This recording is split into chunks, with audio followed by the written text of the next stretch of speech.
بسم اللہ الرحمن الرحیم۔ غزوہ احد کے دن اللہ کے رسول صلی اللہ علیہ وسلم نے انہیں ایک کمان عطا کی تھی۔ جب مسلمانوں کے پاؤں اکھڑے تو یہ نبی کریم صلی اللہ علیہ وسلم کے سامنے ڈٹ کر کھڑے ہوئے اور دشمنوں پر اس کمان سے تیر چلانے لگے۔ انہوں نے اس روز اس کمان سے اتنے تیر چلائے کہ وہ تیر چلانے کے قابل نہ رہی، پھر بھی یہ برابر حضور صلی اللہ علیہ وسلم کا بچاؤ کرتے رہے۔ جب مشرکوں کی طرف سے کوئی تیر یا پتھر آتا تو یہ خود کو سامنے کر دیتے۔ ایسے میں ایک تیر ان کی آنکھ میں لگا، ان کی آنکھ کا ڈھیلا باہر نکل کر ہتھیلی پر آ گرا۔ انہوں نے اسی حالت میں ڈھیلا نبی کریم صلی اللہ علیہ وسلم کے سامنے کر دیا۔ ان کی حالت دیکھ کر رسول کریم صلی اللہ علیہ وسلم کی آنکھوں سے آنسو جاری ہو گئے۔ آپ نے اس موقع پر فرمایا، اے اللہ، قتادہ نے تیرے نبی کا بچاؤ اپنا چہرہ سامنے کر کے کیا ہے، تو اس کی آنکھوں کو اچھا کر دے اور اس کی نظر کو تیز کر دے۔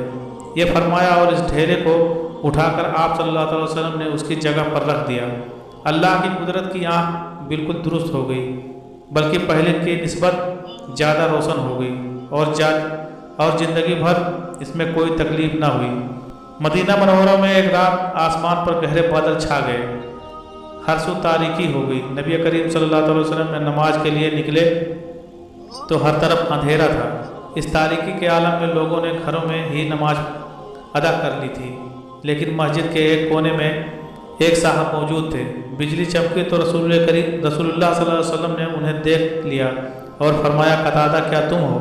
انہوں نے فوراً عرض کیا، جی یا رسول اللہ، میں نے سوچا اس تاریکی میں جبکہ ہاتھ کو ہاتھ سمجھائی نہیں دے رہا ہے، بہت کم لوگ نماز کے لیے مسجد میں آئیں گے، لہٰذا ہمت کر کے چلا آیا۔ نبی کریم صلی اللہ علیہ وسلم نے ان کے جذبے سے بہت خوش ہوئے اور فرمایا، اچھا، جب تم نماز سے فارغ ہو کر جانے لگو تو مجھ سے مل کر جانا۔ یہ نماز سے فارغ ہوئے اور نبی پاک صلی اللہ علیہ وسلم کی خدمت میں حاضر ہوئے۔ آپ صلی اللہ علیہ وسلم نے انہیں کھجور کی ایک ٹیڑھی ٹہنی عطا فرمائی اور ارشاد فرمایا، یہ ٹہنی لے لو، یہ تمہارے آگے اور پیچھے 10 ہاتھ تک روشنی ڈالے گی۔ جب یہ گھر کی طرف چلے تو ٹہنی روشن ہو گئی، جیسے کوئی قندیل روشن ہو جائے۔ اس کی روشنی میں وہ نہایت اطمینان سے گھر پہنچے۔ حضرت قتادہ بن نعمان انصاری رضی اللہ تعالیٰ عنہ کا تعلق قبیلے اوس کی ساق بنو جفر سے تھا۔ مشہور صحابی حضرت ابو سعید خدری ان کے سوتیلے بھائی تھے۔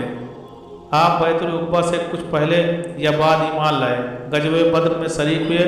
احد کی لڑائی کا حال تو آپ ابھی پڑھ ہی چکے ہیں۔ بدری صحابہ کو نبی کریم صلی اللہ علیہ وسلم نے جنت کی بشارت دی۔ غزوہ احد کے بعد آپ غزوہ خندق اور دوسرے غزوات میں شریک رہے۔ فتح مکہ کے موقع پر آپ 10,000 صحابہ کے مقدس گروہ میں شامل تھے۔ اس وقت ان کے قبیلے کا جھنڈا ان کے ہاتھ میں تھا۔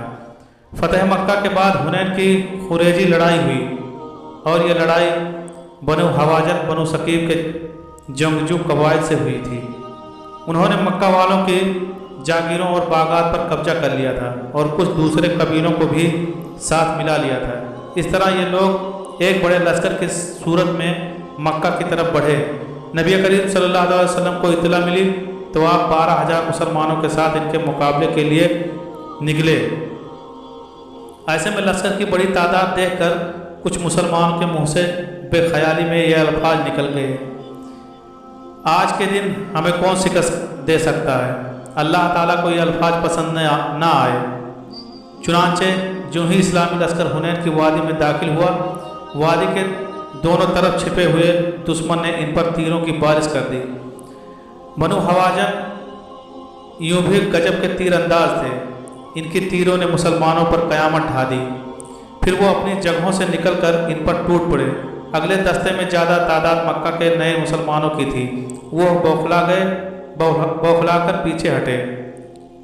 اس سخت وقت میں رحمت عالم صلی اللہ علیہ وسلم پہاڑ کی طرف جم کر کھڑے ہوئے۔ صحابہ کرام کی ایک مختصر سی جماعت آپ صلی اللہ علیہ وسلم کے گرد کھڑی ہوئی اور آپ کا بچاؤ کرنے لگی۔ اس مختصر سی جماعت میں حضرت قتادہ رضی اللہ تعالیٰ عنہ بھی تھے۔ آپ صلی اللہ علیہ وسلم کے چچا حضرت عباس رضی اللہ تعالیٰ عنہ بھی ان میں شامل تھے۔ نبی کریم صلی اللہ علیہ وسلم نے ان سے فرمایا، مہاجرین اور انصار کو آوازیں دو۔ انہوں نے نعرہ تکبیر بلند کیا اور مہاجرین اور انصار کو پکارا۔